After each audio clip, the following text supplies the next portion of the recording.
Stories are also emerging about some of the first responders who were shot while attending the festival during their time off. Our 10 News reporter Jennifer Kastner is in Las Vegas with more on their conditions. Well, it takes a lot to break a firefighter. They are some of the strongest human beings out there.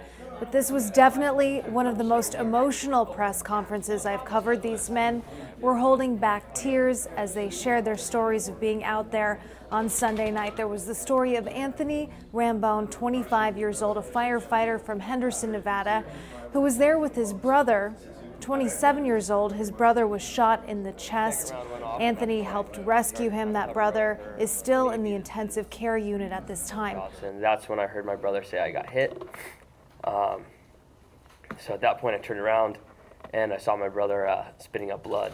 So I knew this turned from, okay, we're here to we need treatment and we got to go. Also the story of firefighter Ben Cole, middle-aged, who found out that his daughter was at the festival. I ran out there knowing her last location in an attempt to find her. Luckily, she received a call, medical call, a minute before the gunfire started. And she responded to the east side, which is the opposite side of where the gunfire had started. We found out that there were 12 area firefighters who were shot that night. 2 of them were shot while performing CPR. Some of them are still in the hospital. The union that put this press conference on, it's called the International Association of Firefighters. They want to make sure that these men and women are getting the appropriate mental health services so they don't end up with very severe PTSD, which of course we all know is very possible covering this type of traumatic event. Again, a very emotional press conference. Reporting in Las Vegas, Jennifer Kastner, 10 News. It really was like a war zone. Hey, a GoFundMe account raising funds for the victims of the mass shootings in Las Vegas has collected more than $4 million. It was created by the Clark County Commission chair from Las Vegas. And experts say they don't anticipate long-term damage to the Las Vegas tourism industry as a result of Sunday's shooting. Just last year, the city welcomed nearly 43 million tourists, setting a new record. Visitors spent about $35.5 billion. The tourism industry is the biggest employer in Las Vegas. Now to other news that's breaking in San Diego. A local mother, now a convicted killer. Regina Johnson just found guilty of killing her daughter and husband in an ambush-style attack in San Carlos. Our 10 News reporter Steve Fiorina is joining us live from downtown with more on this. Steve. Convicted of second-degree murder twice, but not first-degree. And I think what she did was misinterpret a little bit as the judge announced those verdicts, thinking that maybe she had convinced the jury that she hadn't done it. Take a listen and watch as she gasps and then cries into her attorney. We, the jury, in the above entitled cause, find the defendant, Regina Renee Johnson, not guilty of the crime of first-degree murder in violation of Penal Code Section 187A. Regina Johnson then heard the words guilty of second-degree murder twice for both her husband and for her daughter. This all happened 5 years ago in their condominium in San Carlos. She claimed that her husband killed the daughter because he was upset with her. She then shot him. Well, 3 days passed as she sat with those bodies, and it wasn't until after some relatives called police for a welfare check that those bodies were found. She was then brought in and brought to trial. Again, that was 5 years ago. Today, convicted of second-degree murder on 2 counts along with a weapons allegation. She will face 80 years to life when sentenced in November. Live downtown, Steve Fiorina, 10 News. This is just completely out of the norm. You know, like nobody would have expected this. A Chula Vista daycare owner exchanged shots with her ex while a group of children were hiding inside that home. The scary scene unfolding yesterday afternoon. And our 10 News reporter Amanda Brandeis was in the neighborhood all day and has new information about what actually happened. The shooting happened on this Chula Vista street. I talked to a neighbor who stepped in to help. He says the woman who runs the daycare put her life on the line to protect the kids. Reggie Sims says he's trying to get back to his normal routine, but that it's hard when he thinks about what happened here just 24 hours ago. You could see where the flames were actually kind of scalding. He didn't know what was happening, but grabbed his garden hose to put the fire out. That's when he learned the suspect, 36-year-old Gustavo Sepulveda, had a gun. Police say he was shooting at the home with 7 children inside. I was friends with him, to be honest with you. We were neighborly. He was always really good with the kids. My kids loved him. He was loved with the kids in the daycare center. What wasn't unexpected, he says, was the daycare owner's selfless actions to protect the children.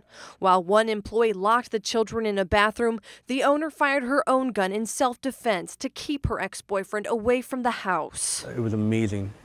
She was the hero. She really did, do a wonderful job, sacrificing herself for the safety of the children. After the chaos, Sims welcomed the kids and adults into his home as police investigated for hours. She's a wonderful neighbor, and a wonderful child care provider, and it's just so tragic that this happened. He's grateful no one was hurt and hopes his neighborhood can heal quickly. Amanda Brandeis, 10 News. State officials say the daycare facility, Amber's Family Child Care, is still licensed at this time. They say it is legal for home daycare owners to have a firearm in the house as long as they are secured and locked and away from the children. The suspect is facing multiple felony charges, including multiple counts of attempted murder.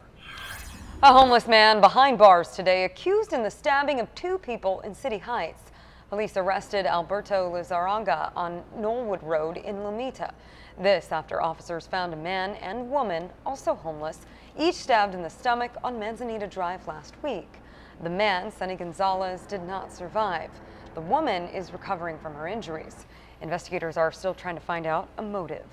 Now to a developing story. President Trump making his first trip to Puerto Rico, where he met with families still struggling from Hurricane Maria, and thousands are still without clean water and power tonight. As ABC's Elizabeth Hirsch shows us, the president also took the time to praise the federal response amid criticism of his handling that disaster.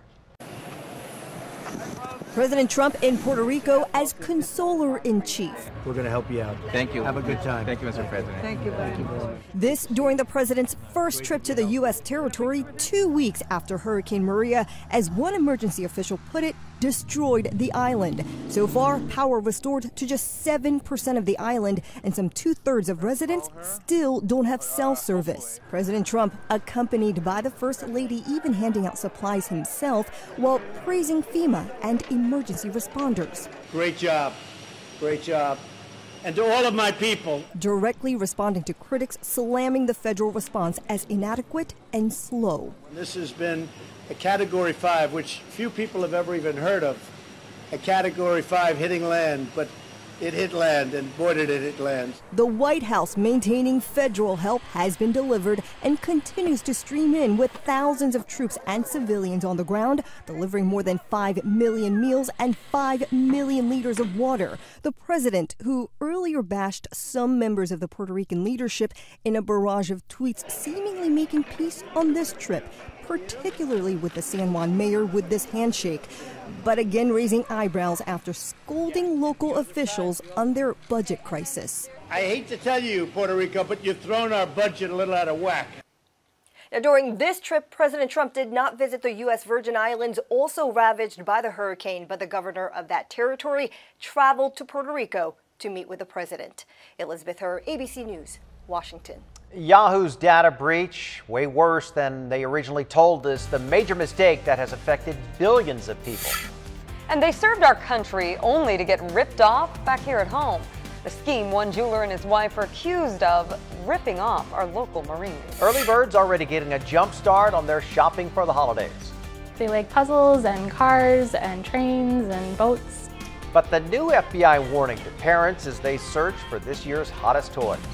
And a comfortable start to the week, but that is about to change. And then another warm-up. I'll pinpoint when it begins. 10 News is back in 90 seconds. I was not seeking to undermine the city attorney or the city. Leaker reveal. Councilmember Chris Cates said he was the one who leaked a confidential memo to the Soccer City developers, a memo that covered legal issues about the upcoming ballot measure over the project. And Melissa Masiha is here now. Melissa, the DA's office is now investigating this? Yeah, and we just found out that information within the last hour. When all of this first came out back in June, City Attorney Mara Elliott said the leaker harmed the city's negotiating position, which could cost taxpayers. Councilman Chris Cate admitted this afternoon he was the one who released the memo. He explained a previous document with similar information was public, so when this follow-up confidential memo came out, he gave it to a Soccer City representative in order to get all sides. Cate said the memo did not release legal strategy, however. He said it took him several weeks to come forward because he didn't want to politicize Soccer City, and there was also an ongoing lawsuit over it. When asked if he will resign, he said confidently, no. At most, this was a misunderstanding between the city attorney and myself. I wanted to get all sides and the points of view from the proponents and making an informed decision. A spokesperson for the city attorney's office said City Attorney Mara Elliott has made it clear that this was an egregious betrayal of the public trust. The matter is being investigated by the Public Integrity Unit of the District Attorney's Office. Now, the Soccer City proposal is scheduled to go before voters next year. If so, the city will have to negotiate leasing the land where the stadium currently sits. So that's if it passes. Steve? All right, thank you, Mel. Yahoo's major data breach in 2013 was way worse than they originally told us. Now, originally they said it affected about 1 billion users. Well, now Verizon is saying that number has tripled to 3 billion, making it the largest hack in history. The additional 2 billion data theft victims came to light as Yahoo was being merged with Verizon, which bought the company in June for $4.5 billion. The online giant is facing several lawsuits for those hacks. A sign welcoming immigrants to Louisville in Colorado is causing some tension. Colleen Askew has been hanging a sign on her porch that says, "No matter where you're from, we're glad you're our neighbor." It's also written in Arabic and Spanish. Colleen says she's had 2 signs stolen. Now this one's been vandalized, but that's not going to stop her from putting them back up. It's bullying, and I don't believe that you should give in to bullies. I don't want our country to be intolerant. I don't want bullying to be accepted. Colleen's neighbors are getting behind her. They're now putting up welcome signs as well. E. coli is partly to blame for the death of Playboy founder Hugh Hefner. Hefner's death certificate reveals that he suffered from a recent bout of E. coli and a severe blood infection. The 91-year-old died Thursday at the Playboy mansion in Beverly Hills. His widow says Hefner was laid to rest at the Westwood Village Memorial Park Cemetery right next to Marilyn Monroe.